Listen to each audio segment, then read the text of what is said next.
Vous êtes jeune entrepreneur avec Nathalie, votre sœur. Vous dirigez Somocap à Ajaccio, 47 salariés. Que fabriquez-vous?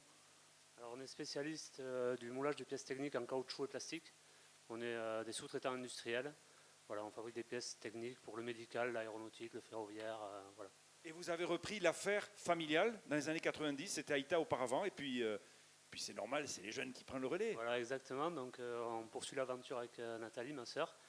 Donc déjà, on a une direction participative puisqu'on est deux co-dirigeants. Donc voilà, le thème du participatif déjà commence là.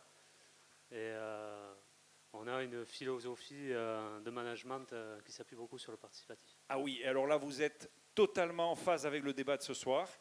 Cette entreprise, c'est une entreprise du futur, c'est comme ça que vous la présentez.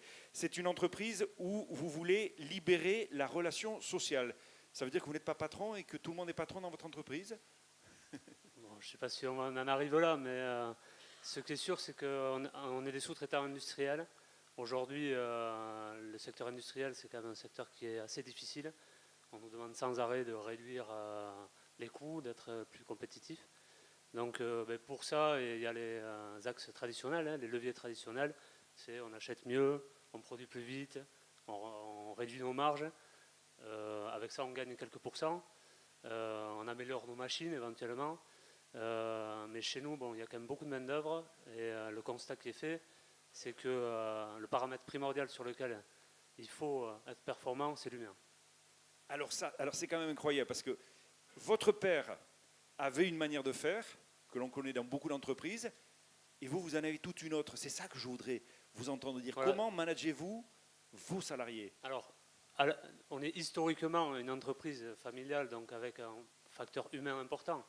Mais effectivement, le management, c'était plutôt un management traditionnel, très descendant, avec des strates hiérarchiques. Et en gros, les salariés, les opérateurs doivent faire au mieux ce qu'on leur dit de faire. Aujourd'hui, on essaie d'évoluer sur ces pratiques en s'inspirant de management type entreprise libérée. Donc ça, c'est un mouvement qui est en cours actuellement et qui tend à s'étendre. Mais c'est quoi une entreprise libérée? Alors, une entreprise libérée... Des salariés heureux, on l'imagine, mais c'est quoi? C'est une entreprise où les pratiques de management vont évoluer et on va essayer d'impliquer les salariés différemment dans l'entreprise. Notamment en les écoutant, en leur faisant comprendre que leur avis est important et qu'ils sont des acteurs vraiment des progrès et de la vie de l'entreprise. Mais tous les entrepreneurs vont vous dire qu'ils écoutent leurs salariés. Et pourquoi chez vous c'est différent? C'est une réunion tous les jours, c'est ça? Alors, effectivement, ça se traduit par des changements de management en termes d'outils. Donc, effectivement, tous les jours, on a mis en place ce qu'on peut appeler des réunions debout où le responsable d'un îlot va faire le point de ce qui s'est passé la journée d'avant et dans la journée en cours avec les collaborateurs de l'équipe.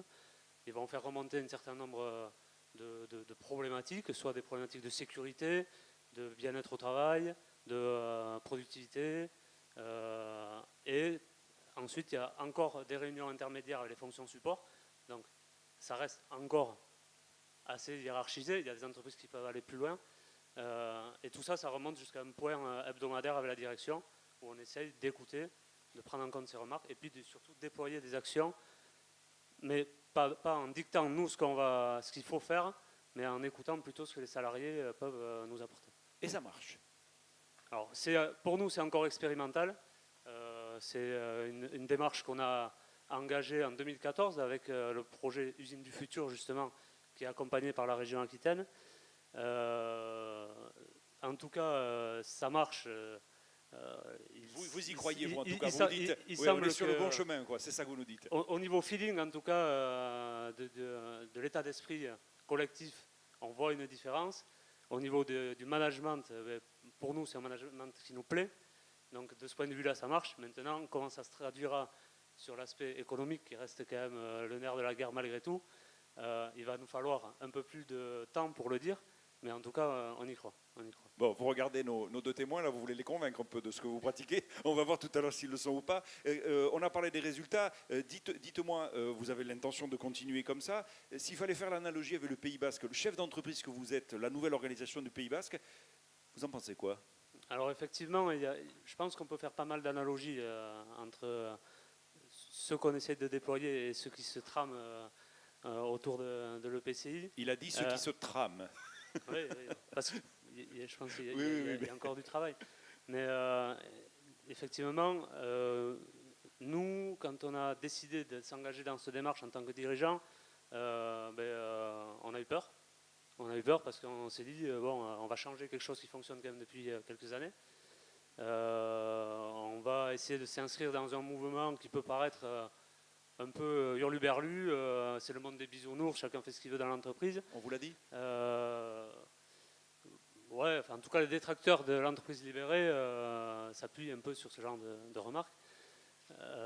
Et donc, il y a une peur pour les dirigeants qui veulent impulser une nouvelle démarche, mais il y a aussi une peur, même si ça peut paraître un peu bizarre, chez les acteurs. C'est-à-dire que les collaborateurs, quand on leur dit eh bien, on va changer un peu notre manière de faire, maintenant, tu ne vas pas juste faire ce qu'on te dit au mieux, tu vas nous dire comment il faut faire pour que ça fonctionne mieux. Et ça génère aussi des peurs. Bon, déjà, ils se disent, ça y est, ils ont pété un plomb là-haut. Et du coup, il y a une notion de responsabilité un peu supplémentaire qui peut, pour certains caractères, faire peur.